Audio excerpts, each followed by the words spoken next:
Advertisement skip Texas A&M University said on Friday that its president was resigning immediately following a conflict over the school's shifting offers to a candidate who appeared set to lead its journalism school but ultimately declined the position after facing pushback over her work promoting diversity.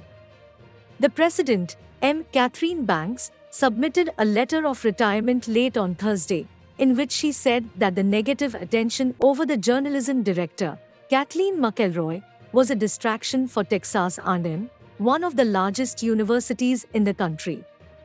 Dr. Banks's resignation came days after the resignation of the dean overseeing the university's College of Arts and Sciences and followed a tense meeting between Dr. Banks and the university's faculty senate on Wednesday. During that meeting, Dr. Banks, who had been president for just over 2 years, said she was sorry that Dr. McElroy would not be joining the university and said she was embarrassed by how the situation had been handled.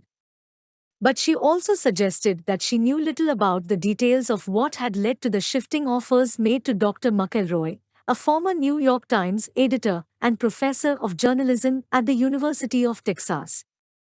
That version of events was challenged on Friday by Hart Blanton, a professor who leads the university's communication and journalism department.